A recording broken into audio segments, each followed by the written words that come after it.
Hi, Neil. Well, we are just getting these late-breaking details from an interview that the House Minority Leader Kevin McCarthy just did, where he indicated he would be open to tying some additional funding for hospitals along with more money for the Paycheck Protection Program. Now, both top Democratic leaders in the House and Senate, House Speaker Nancy Pelosi and Senate Minority Leader Chuck Schumer, have been pushing in negotiations with Treasury Secretary Steven Mnuchin to add more money for hospitals and for state and local governments to what the president has requested, an additional $250 billion for the Paycheck Protection Program. That indication from McCarthy that he's now open to at least putting some additional money for hospitals as part of this increased payment for the PPP program seems to be paying off, at least for the Democrats. But again, you have to get every Republican on board for this because Congress is currently out. We also have heard from some Democrats that are really breaking with party leadership.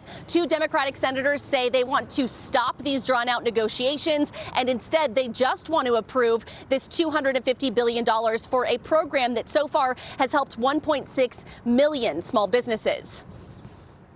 To give the money to the PPP program without correcting it would make no sense. You'd still have more than half the businesses left out and getting no money.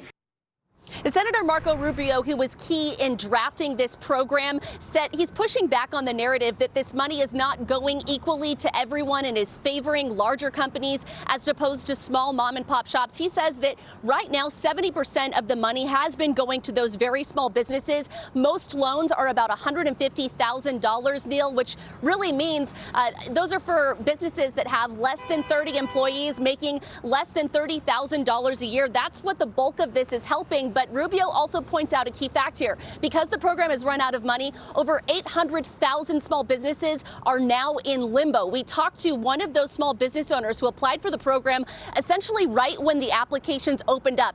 Her business is still in line, still in the queue, waiting for this money. She just paid the paychecks for 9 of her workers 2 days ago, only to find out that the money for the program she was expecting to get has now run out.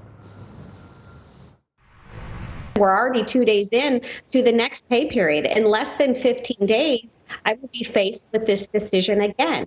What am I to tell my employees? Am I to tell them to go file unemployment, or am I to float the money once again from my own pocket to provide for my employees? Now, Neil, there seems to be some movement in the negotiations, but we did just hear from Senate Minority Leader Chuck Schumer this morning. He says there's not going to be a deal done today. They still want to continue negotiations with Mnuchin through the weekend. So what that means is a lot of small businesses are still waiting. And what we're hearing from them is they don't have time and they can't afford to wait much longer for more money for this program. Neil?